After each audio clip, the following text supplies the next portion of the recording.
Good morning, Shabbat Shalom. I'm Rabbi Ed Feinstein. This is Valley Beth Shalom Torah study for a Shabbos morning, joined today, as always, by my wonderful teacher and friend, Rabbi Marc Gellman of South Florida, and newly appointed Chief Rabbi of the state of Colorado, at least 6 months of the year. Marc, welcome. It's good to have you. Rocky Mountain, amen. Amen, amen. So this morning, we are gathered to finish the book of Exodus, Chazak, Chazak, V'nit Chazek. And the book of Exodus, which began with the people leaving their homeland, leaving their promised land, going southward into Egypt because there was bread in Egypt, and finding there the horror of slavery, a people which prayed to God for redemption, a people which exited Egypt hurriedly in the middle of the night, not even having had time the bread to rise, a people that saw the sea split, a people that then stood at Mount Sinai and met God. They make the Mishkan, the dwelling place, the meeting place between heaven and earth. And that people now finishes that job.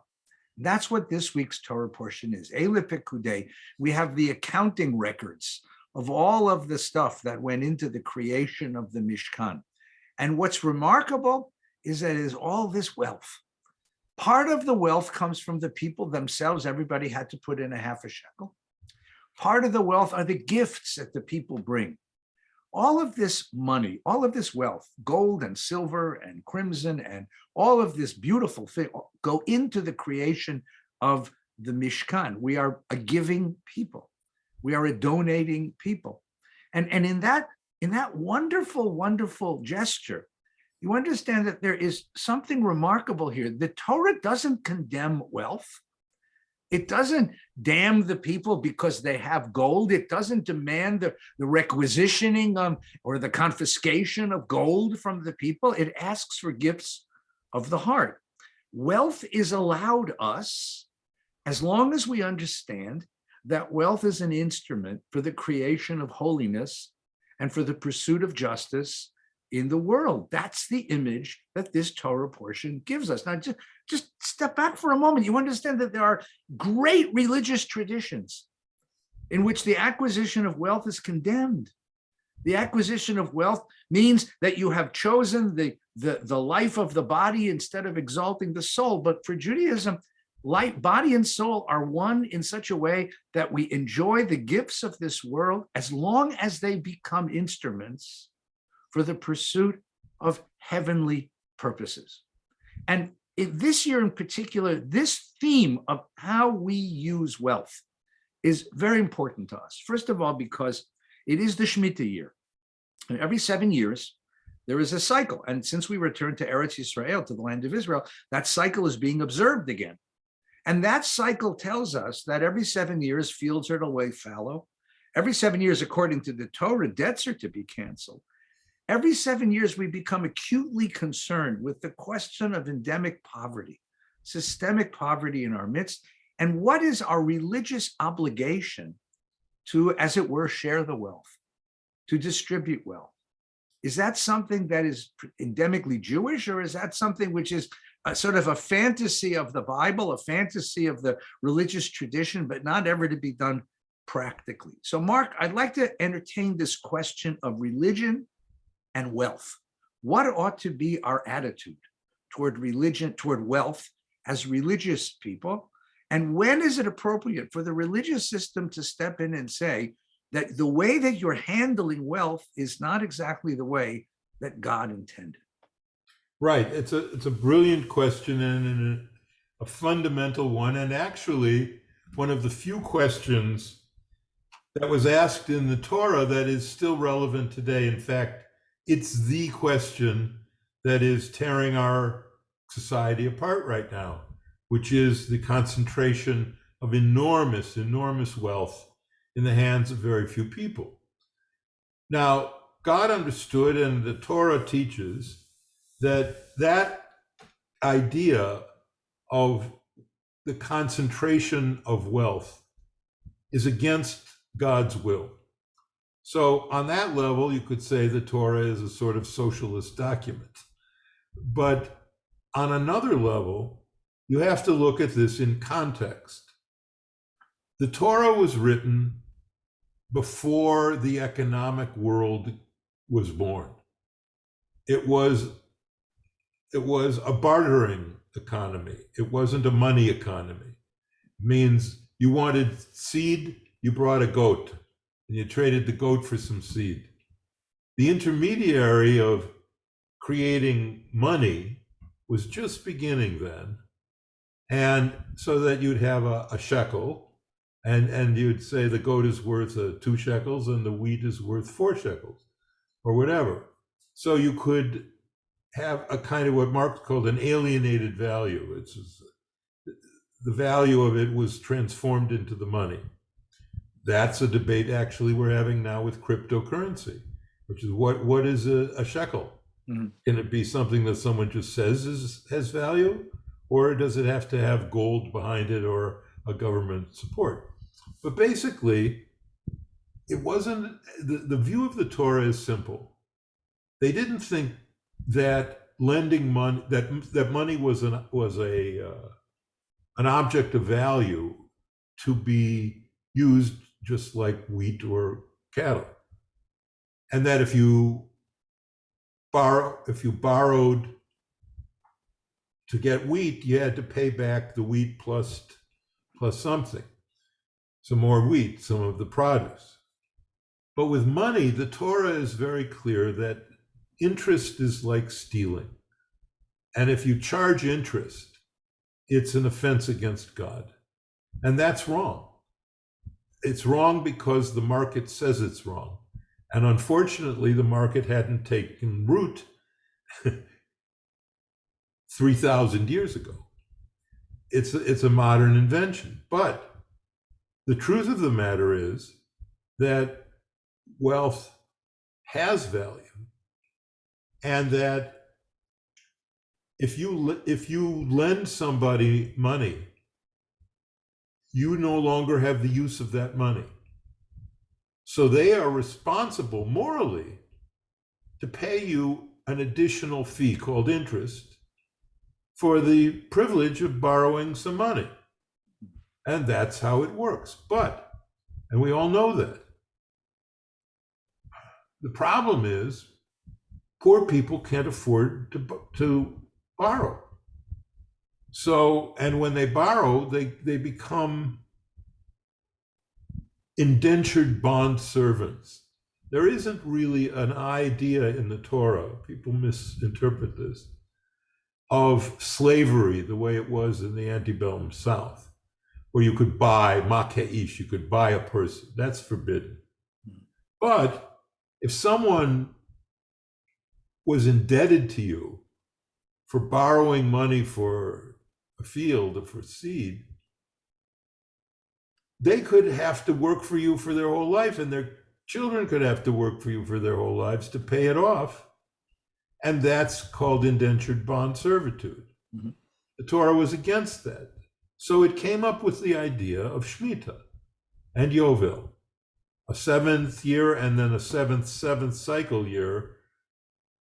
And every 7th year there was a Shmitat Ksafim, a forgiveness of debt. And it sounds, this is a perfect example when I speak to people, particularly socialists, and say, look at this beautiful idea, that they would say, poor people are free of their debt every 7 years. What could be better? It's a statement that no one should be a slave forever. It's a statement that money isn't the main thing of life, and that we should give people a fresh start. It's really a perfect idea when you just think about it, if you have no economic sense. The problem is the gas lines in the 70s when Nixon froze the gas prices, and because they were too high, which now looks ridiculous. I think it was like 40 cents a gallon back then, but whatever. He said, there should be lower prices, and that's the price of gas, and the government's going to set it. And the oil company said, that's very nice. There's no gas. We're not producing gas. So there were lines, famous lines down the street with cars all lined up because no one was producing gas at those prices. Mm-hmm. Now, the communist idea is fine. We'll nationalize the oil industry, we'll make the gas, we'll set the prices, and in a control economy, that's what happens. The problem is, in a control economy, there's no incentive to go exploring for new gas or doing anything. So that doesn't work, as we learned from the fall of the Soviet Union. God help us that it shouldn't revive again. So the point of it all is that the market has its own laws. And what happened is that when the Shemitah laws were enacted, they ended up hurting exactly the people they were intended to help. Mm-hmm. So, for example, a poor guy goes and he needs to borrow money to buy seed. Well, if it's 7 years till the next Shemitah, he can get a good interest rate. He can borrow the seed, buy the seed, and pay it back over 7 years. But what if it's the 5th or 6th year? The interest on that is enormous. And in the 6th year, when the guy who's lending him the seed says, wait a minute, in a year, there'll be a Shemitah, you won't owe me anything for the seed. Why should I lend it to you? And so he didn't lend it to him. And so poor people were screaming and yelling at the first rabbis, Hillel and Shammai. They're saying, what kind of business is this? We have a situation where out of the goodness of your heart, you created a law which ends up impoverishing the people who you don't want to see impoverished. And Hillel said, oh my God, creating Judaism isn't quite as easy as I thought. We need to fix this. And even though they didn't have the economic vision to create a money economy, what Hillel did come up with was the prose bool, which you can now explain to our wonderful students. Well, so the problem here is very simple. There was a game that we used to play when I was a kid, and that it's now actually there's online versions of it that are much more sophisticated, called Sim City, where you set up a model city. And the game we used to play was a college course at one point in my university, where you're dropped on an island. The group of kids in the students in the class, and you get to create your ideal society on this island. And you get to decide, like who gets to do what, who's going to go to work, who's going to stay home and watch children, who's going to produce culture, as it were. And what would happen is the teacher each day would bring in a little wrinkle. Somebody got sick. So now somebody can't go to work. They have to stay home and watch the sick person. And what would happen is you begin to understand that while certain decisions seem to be idealistic, as Rabbi Gellman points out, in the long run, they end up having unforeseen consequences, the law of unforeseen consequences, because these systems work out in such a way.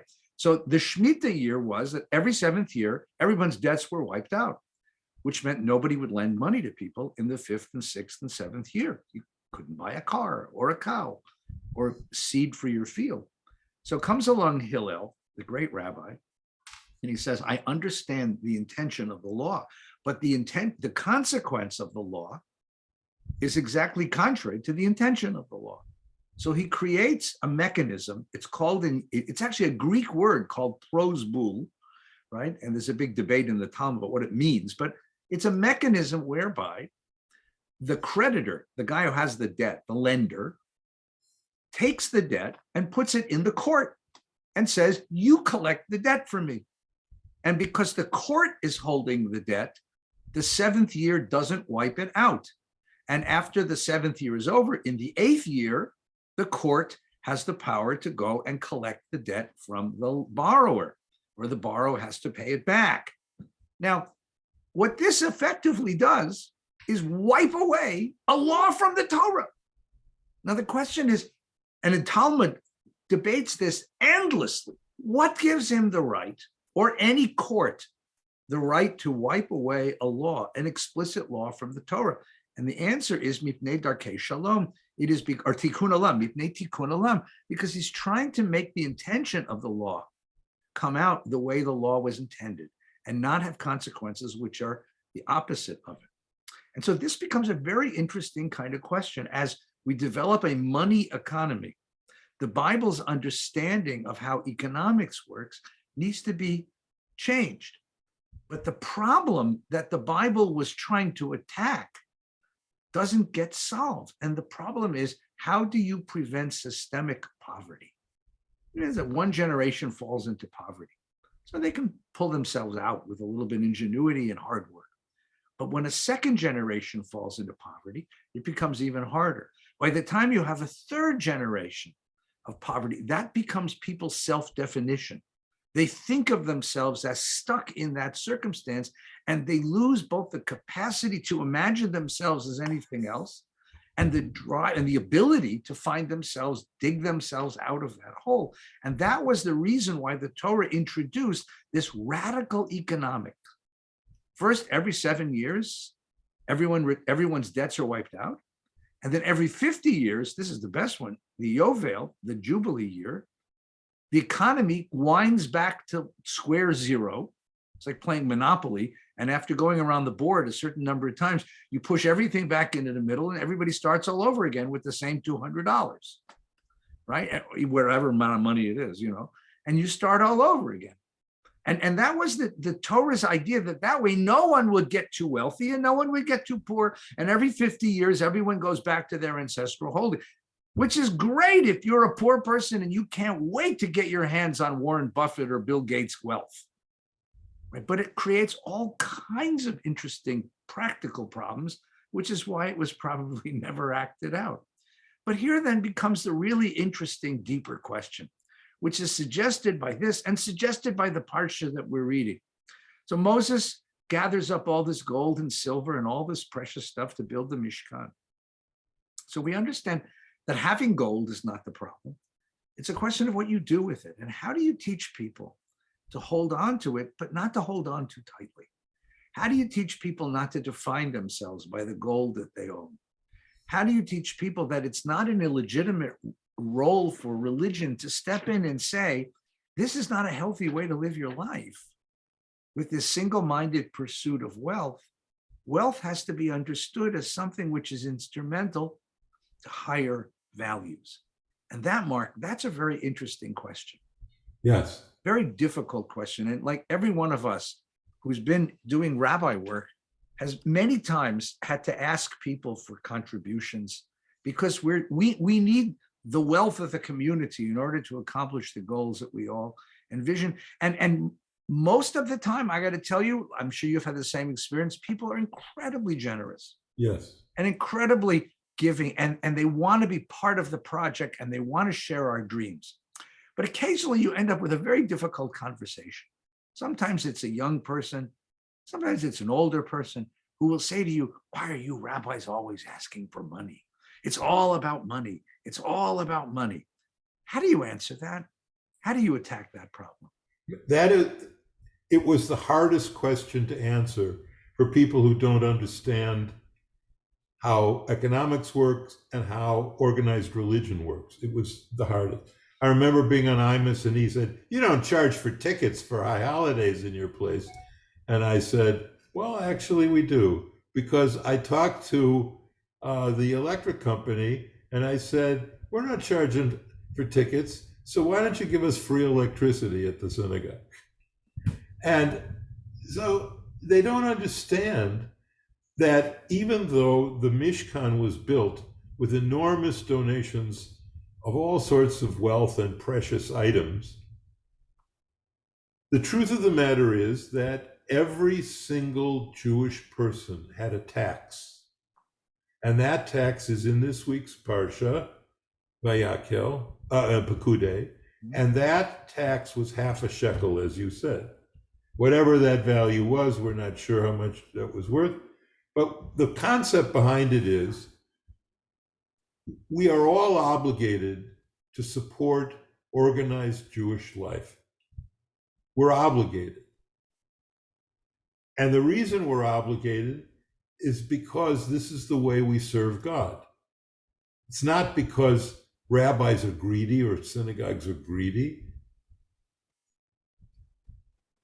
the truth of the matter is, most synagogues work on a very limited budget, and it's a tough thing. But the reason that we do it is because this is how we serve God. This is where we teach. This is where we pray, and this is where we gather. Mm-hmm. And that was true for the Mishkan as well. Now, here is the problem as we move forward in the conflict between money and faith. Once you realize that the laws of the marketplace, as Adam Smith made clear, the laws of supply and demand are unbreakable. And despite Marx's and Lenin's critique of that, a command economy doesn't work. So we're left with the only thing that produces wealth, which creates massive wealth for others, even though it can create huge wealth for the owners. It also creates a middle class. It creates wealth for the employees, these goods and services that they want to sell. They can't sell them to people who have no money. So they have to build up a society that has in which there's the trickle-down theory is what it is. So now, if you can't change the laws of the marketplace, which I think we can all agree, if it was a fair economy that God would love, teachers would be massively rewarded for their life-changing and important work. Right. And basketball players would get what they deserve, right? Let's just say that Right. My skill is putting an inflated ball through a hoop. Right. Okay, that's interesting, but the value of it is totally out of whack. And so we all agree with that, but that's not what the marketplace says. Right. So what have we done? Well, it's an interesting thing. What we've done is we've created an alternative economy over time. The Jewish people have created an alternative economy. And that economy accounted for the survival of the Jewish people in the diaspora and the survival and success of the Jewish people in America. I used to take my congregation to the Eldridge Street Synagogue down on Eldridge Street, which is where they got the name. An uninspired name, but at least they knew where they were. Where they were. And you go into the basement there where they davened for the daily service. And on the wall, sort of painted over, but it's still there, is a big case with different slots in it. And one was for brides, a slot for weddings and brides, to help them buy a wedding dress and have a wedding. There was a slot for yeshivas, so you could put in support of the yeshivas and of the study.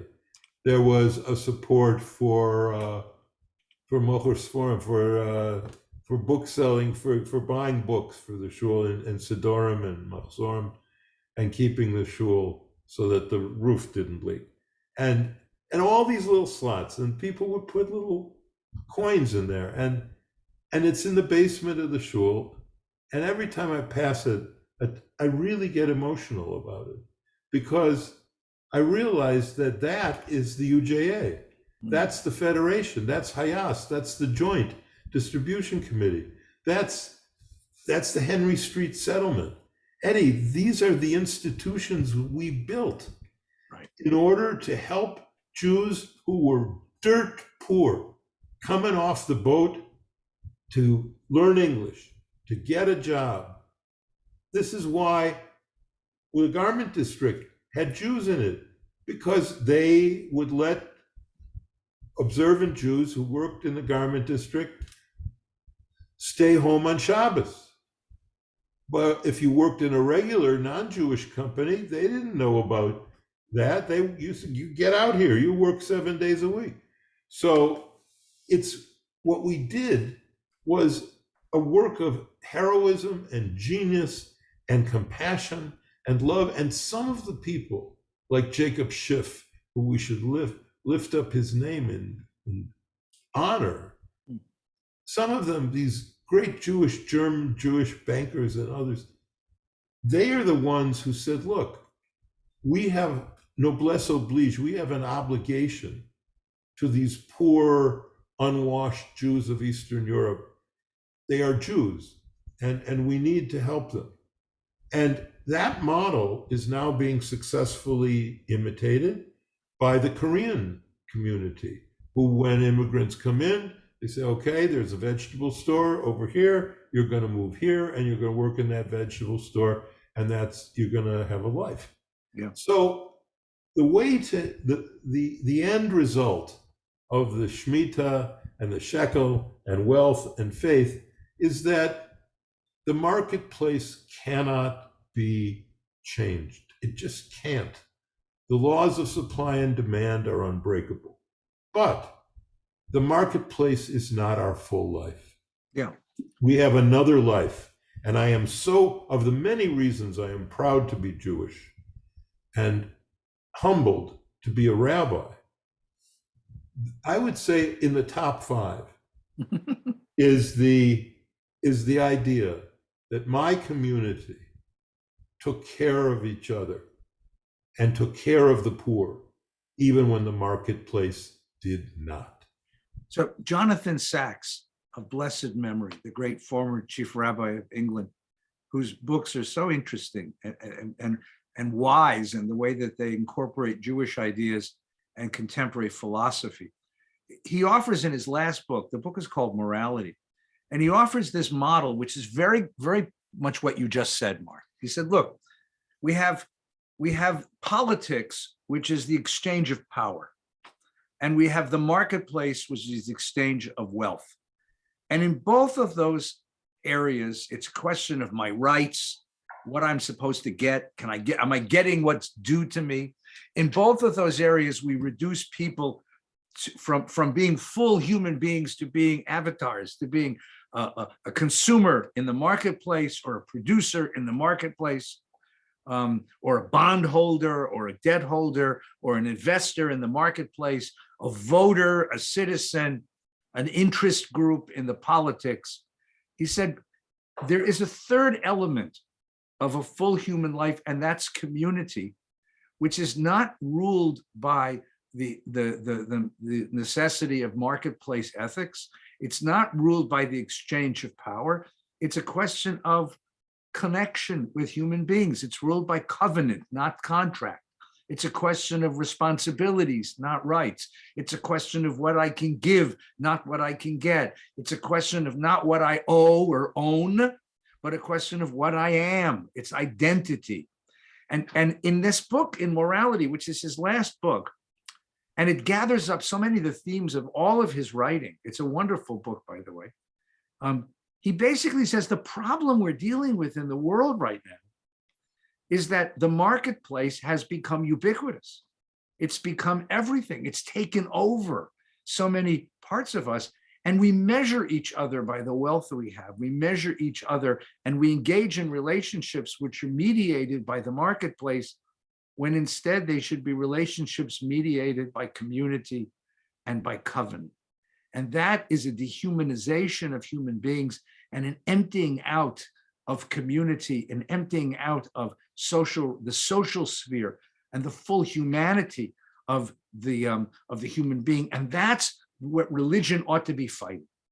That religion ought to be fighting, because religion is going to find itself, if it goes up against economics, it's a very difficult argument to make.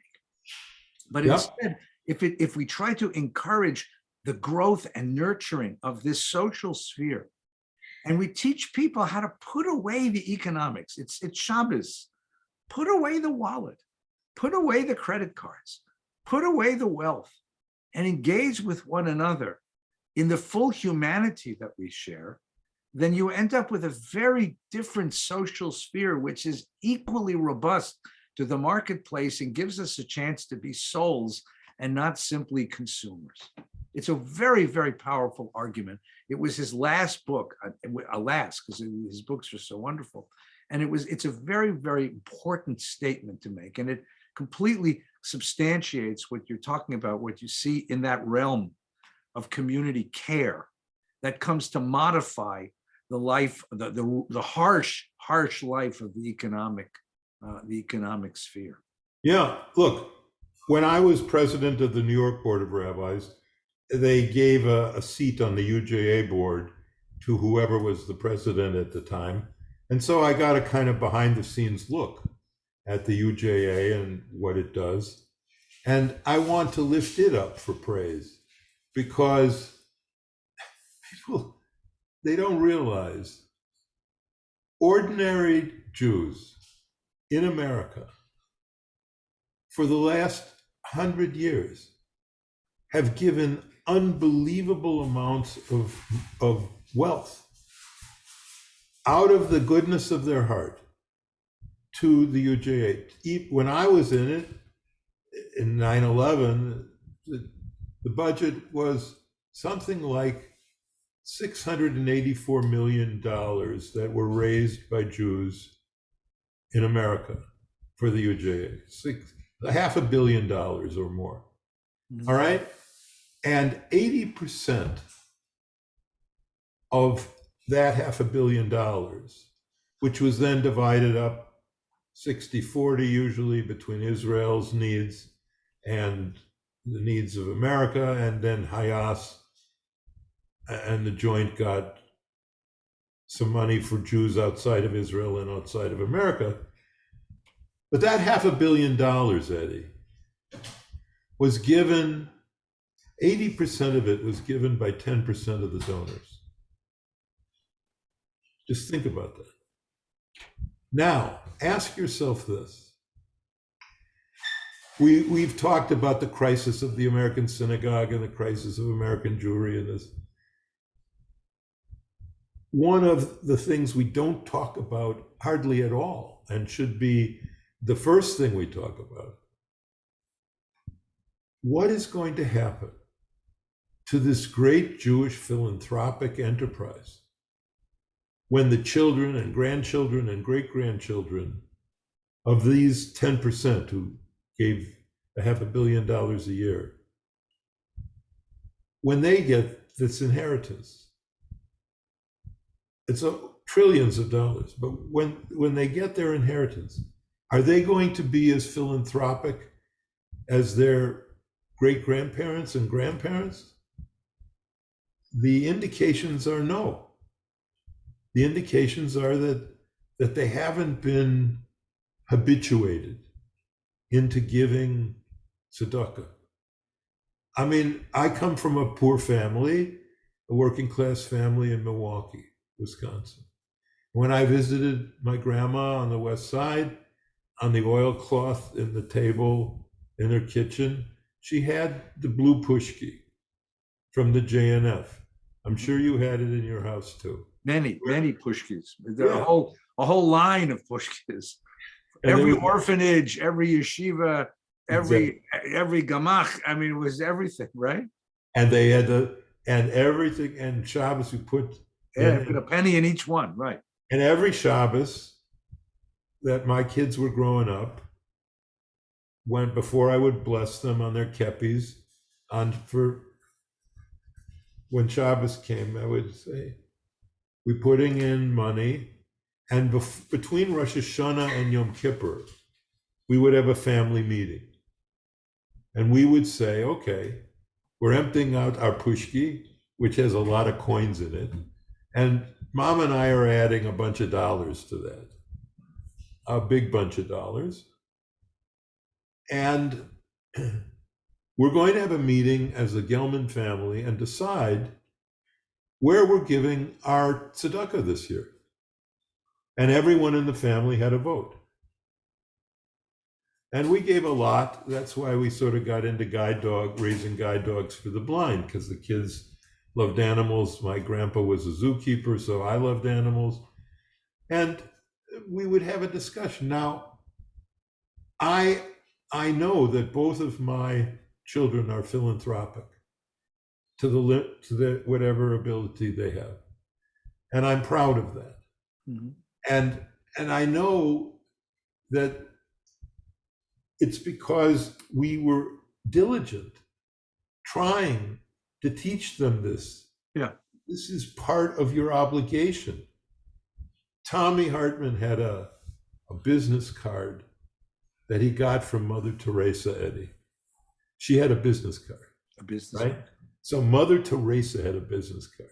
I said, Tommy, you got to show me this card. I go over, he shows me the card, takes it out of his wallet. There it is.